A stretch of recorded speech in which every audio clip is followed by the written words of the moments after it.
All right, Bean Boozled, here we go. Okay, so birthday cake or dishwater? Happy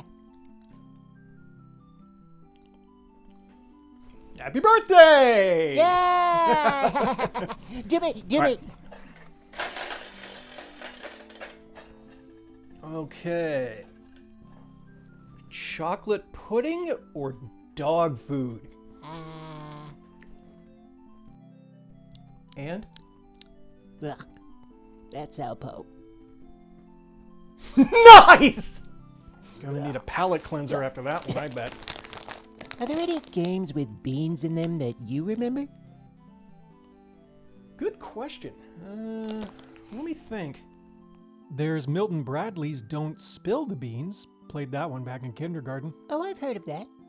There's Dr. Robotnik's Mean Bean Machine for the Genesis. Sort of like the Tetris-style puzzle game. That one's fun. Based on the Sonic cartoon I see. Chili dogs! The weirdest one I remember, though, had to be Bush's Nightmare for the Atari 2600. Are you serious? Yeah, it was the Bush Company's attempt to get into the gaming craze of the 80s. In the game, you played a guy trying to keep the secret Bush family recipe away from a rabid Saint Bernard. Long before the TV commercials you've seen today. That, wow, but what about jelly beans specifically? Well, there is one that I do remember fondly. And I'm sure some of you out there remember fondly too. 1989's A Boy and His Blob, Trouble on Blobolonia for the Nintendo Entertainment System. Why does it say David Crane's at the top? That's because the main programmer and creator of the game was David Crane, who himself created Pitfall for Activision back in 1982, which is one of the most successful and legendary games in history. I also believe, but couldn't confirm, the name of the game itself is based on the popular sci-fi novel A Boy and His Dog. They should have just called it Big Trouble on Little Blobolonia. Nice one, buddy. In the game, you play as the nameless boy in a nameless city with your globby companion bouncing at your heels. I'm curious how he came to meet his squishy friend. According to the story, it just says that in the 21st century, most boys have a friend from outer space. Huh, what a fun misrepresentation of the times we live in. I know, right? Think about it.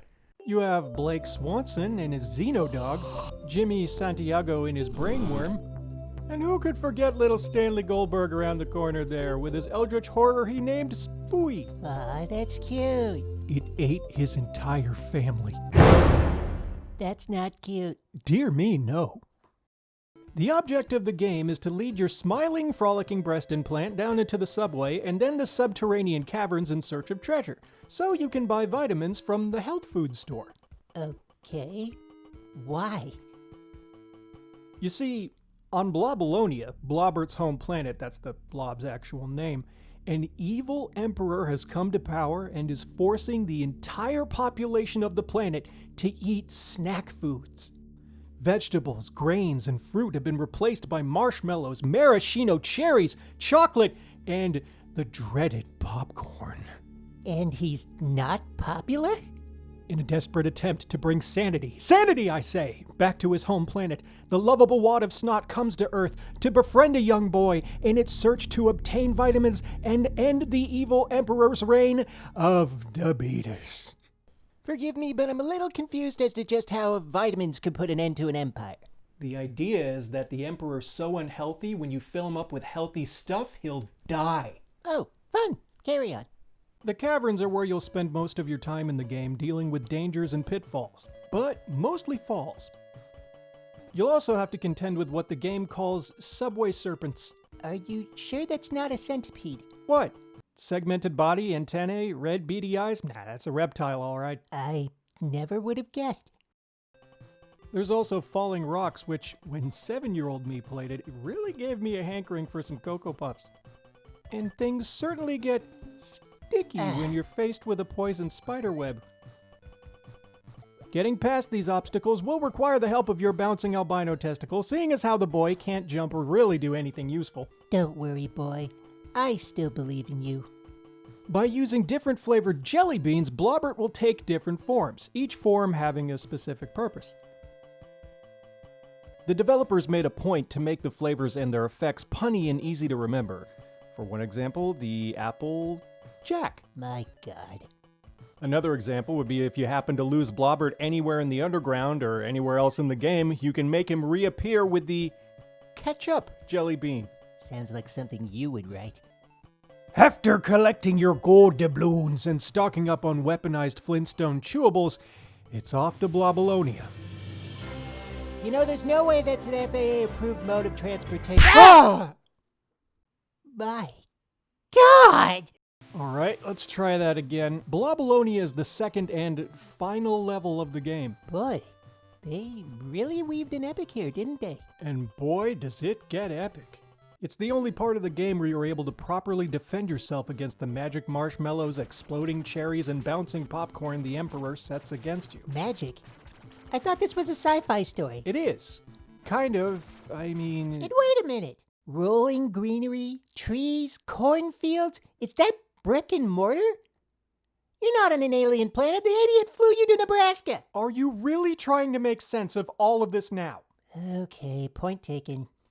Past the marshmallow machines and the chocolate kisses, which look like doo-doo in space, you come to the gnashing teeth, which look really out of place in this game. Just throw the whole third circle of hell in there real quick. Kids love the divine comedy. Haha!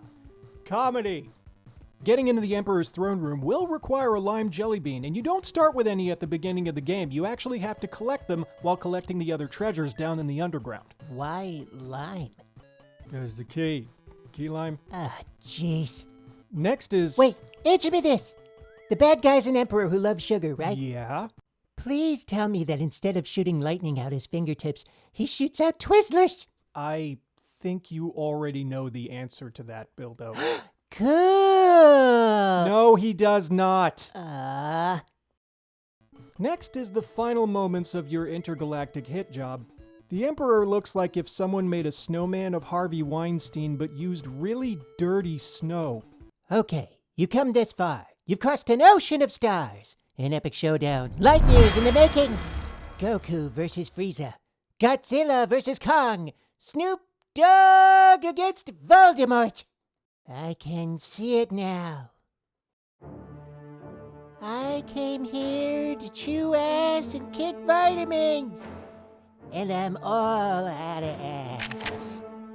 Foolish human! You dare stand against the might of the Empire of Blood? Yeah, or, you know, just dump the vitamins on him. Weak.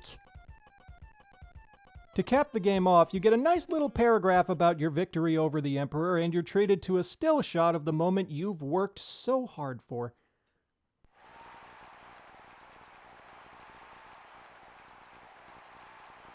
It feels anticlimactic. I mean, I like the concept, but I'm seeing a whole lot of not much. I mean, there's barely any enemies, What? only 2 main areas. Is that really all they had in mind? Well, you're not alone in feeling that way. The game isn't long by any stretch. In fact, if you take a certain route, you can beat the entire thing in around 25 minutes. Because Absolute wanted to get the game out on time for Christmas of '89, its development cycle was only 6 weeks. You mean months? No, I mean weeks. Dang. And this company was an offshoot of Activision. Shades of the future much? The game's shortcomings were reflected in review magazines at the time, pretty much saying the same thing you said. Great concept, not so great execution. The game was so fondly remembered that a remake was released in 2009 for the Nintendo Wii and eventually made its way to Steam, Xbox One, PlayStation 4, and mobile. The remake sports modern graphics, updated play mechanics, and more than just a couple of levels. And it received rave reviews for making so much more out of a game that didn't quite knock it out of the park on the first go-round. Did you ever play the remake yourself? No, but that's definitely something that I want to fix in the future. Well, in the meantime, we can get back to our other bean game. Oh, We were doing that, weren't we? Who went last? Meh, I'll go. Okay.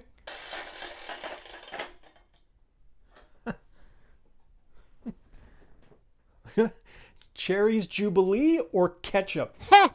What a coincidence. Yeah, right. Okay. Okay. Oh, wait, what? Ah! Why do I always get the crappy Who are flavor? you? I'm Dave. I'm Bildo. Hi. Is this Earth? Last I checked. Oh, thank God. I've been so lonely for so long. Wait a minute. Lonely? What happened? What happened to the boy? Tell us your story. Okay. After we defeated Emperor Weinstein, the people were happy. They burned all the candy and dumped the Emperor's cauldron of chocolate. What we didn't know was that the candy was powering generators keeping our weather under control, and the cauldron was keeping the core of our planet warm. My friend and I escaped while the planet and everyone else I loved quickly froze. We landed on another planet nearby. It seemed okay at first, but there was no water the boy could drink, nothing for him to eat, and the air made it hard for him to breathe. After only a few days, my friend died. I've been all alone. But now I'm on Earth again thanks to my new friends. Can I stay with you guys? Oh.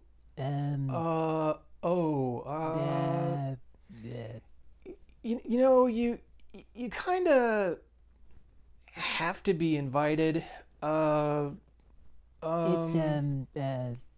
It's a very specific club. Yeah. Yeah. There's not a whole lot of room. Yeah.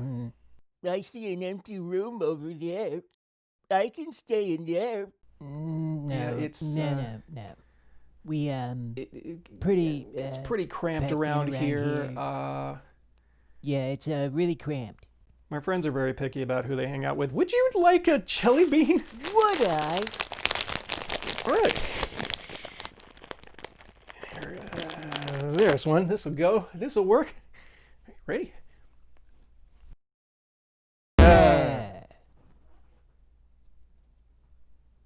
What flavor was that? Plum. For plum gone. Do you think he'll be all right? Yeah. I'm sure he'll turn out okay.